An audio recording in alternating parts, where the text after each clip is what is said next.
ತುಂಬ ಜನ ಮನೆಯಲ್ಲಿ ಬೆಳ್ಳಿ ವಸ್ತುವನ್ನು ತೊಳಿಬೇಕು ಅಂತಂದ್ರೆ ತುಂಬ ಕಷ್ಟಪಡ್ತಾರೆ. ಈಗ ತಾನೇ ಹಬ್ಬ ಆಗಿದೆ, ತೊಳೆದ್ಬಿಟ್ಟು ಇಡಬೇಕು ಅಂತ ಅಂದ್ಬಿಟ್ಟು ನೋಡ್ತಾ ಇದ್ವಿ. ಇದು ಆಲ್ರೆಡಿ ಸುಮಾರು ವರ್ಷಗಳಿಂದ ಹಾಗೆ ಇಟ್ಟಿರೋದು ತುಂಬ ಕಪ್ಪಾಗಿದೆ. ಆದರೆ ಬೆಳ್ಳಿ ವಸ್ತುವನ್ನು ತೊಳಿಬೇಕಾದಂದರೆ ನಾವು ಸಾಕಷ್ಟು ಚಾಲೆಂಜಸ್ನ ಫೇಸ್ ಮಾಡ್ತೀವಿ. ತುಂಬ ಸರಳವಾಗಿ ಯಾವ ರೀತಿ ಬೆಳ್ಳಿ ವಸ್ತುವನ್ನು ತೊಳೆಯೋದು ಅಂತ ತೋರಿಸ್ತೀನಿ. ಜಸ್ಟ್ ನೀವು ಹಾಗೆ ಅಬ್ಸರ್ವ್ ಮಾಡ್ತಾ ಇದ್ದರೆ ಇದು ಮೋದಿಕನ್ನ ಸಿಲ್ವರ್ ಡಿಪ್ ಅಂತೇಳಿ. ನಾನೇನು ಮಾಡ್ತೀನಿ, ಈ ವಸ್ತುಗಳನ್ನೆಲ್ಲನೂ ಕೂಡ ಇದ್ರೊಳಗಡೆ ಡಿಪ್ ಮಾಡಬೇಕು. ಅದ್ರ ತುಂಬ ದೊಡ್ಡದಾಗಿರೋದ್ರಿಂದ ಅದ್ರ ಮೇಲೆ ಜಸ್ಟ್ ಹಾಕ್ತಾ ಇದ್ದೀನಿ ಅಷ್ಟೇ. ನೋಡ್ತಾ ಹೋಗಿ ಯಾವ ರೀತಿ ಮಿರಾಕಲ್ ಆಗುತ್ತೆ ಅಂತೇಳಿ. ನೀವು ನೋಡ್ತಾ ಇರ್ಬೋದು. ಇದನ್ನೇ ನೀವು ಹೊರಗಡೆ ಎಲ್ಲ ಕೊಟ್ಟರೆ ಸಾಕಷ್ಟು ಬೆಳ್ಳಿ ಮೋಸ ಮಾಡ್ತಾರೆ ಅನ್ನೋ ಭಯ ಇರುತ್ತೆ.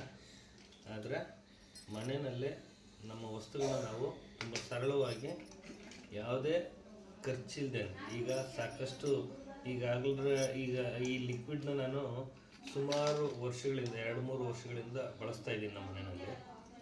ನೋಡಿ, ಎಷ್ಟು ಈ ಥರ ಹಾಕೋದಷ್ಟೇ. ನೋಡ್ತಾ ಇರ್ಬೋದು ಯಾವ ಕಲರ್ ಇತ್ತು, ಯಾವ ಕಲರ್ ಚೇಂಜ್ ಆಗುತ್ತೆ. ಈ ಲಿಕ್ವಿಡ್ನ ಮತ್ತೆ ಸ್ಟೋರ್ ಮಾಡಿಕೊಂಡು ಮತ್ತೊಂದು ಸಾರಿ ನೀವು ಸುಮಾರು 5 ವರ್ಷಗಳ ಕಾಲ, 2-3 ವರ್ಷಗಳ ಕಾಲ ಸರಳವಾಗಿ ನೀವು ಬಳಸ್ಬೋದು. ನೋಡಿ, ಈಗ ತಾನೇ ಹೊಸದಾಗಿ ಅಂಗಡಿಯಿಂದ ತಂದರೆ ಹೇಗಿರುತ್ತೋ ಆ ರೀತಿ ಇದೆ.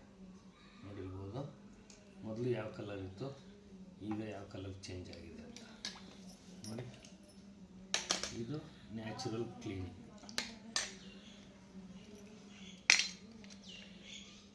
ನೀವು ಕೂಡ ನಿಮ್ಮ ಮನೆಯಲ್ಲಿ ಬೆಳ್ಳಿ ವಸ್ತುಗಳನ್ನ ಕ್ಲೀನ್ ಮಾಡಬೇಕು ಅನ್ನೋದಾದರೆ ಈ ರೀತಿ ಲಿಕ್ವಿಡ್ಡು ಕೇವಲ 350 ರೂಪಾಯಿಗೆ ಸಿಗೋಂಥ ಈ ಒಂದು ಲಿಕ್ವಿಡ್ಡು ಸಾಕಷ್ಟು ವಸ್ತುಗಳನ್ನ ನೀವು ಮನೆಯಲ್ಲಿ ಕ್ಲೀನ್ ಮಾಡ್ಕೊಳ್ಳಿಕ್ಕೆ, ಕಾಲ್ಗೆಜ್ಜೆ ಇರ್ಬೋದು, ಬೆಳ್ಳಿ ವಸ್ತುಗಳು ಯಾವುದೇ ಇರ್ಬೋದು, ಎಲ್ಲವನ್ನೂ ಕೂಡ ಇದಾದ ನಂತರ ಮತ್ತು ಡಿಸಾಲ್ ಅಂತ ಬರುತ್ತೆ.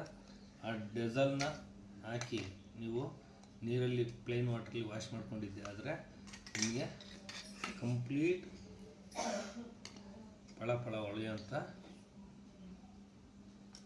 ಬೆಳ್ಳಿ ವಸ್ತುಗಳನ್ನ ತೊಳೆಯುವಂಥದ್ದು. Thank you. ನೀವು ಕೂಡ ಈ ಪೇಜನ್ನ ಫಾಲೋ ಮಾಡಿ ಈ ಒಂದು ಪ್ರಾಡಕ್ಟ್ನ ಸದಾ ಬಳಸಿ ಅಂತ ಕೇಳ್ಕೊತೀನಿ. ಧನ್ಯವಾದಗಳು.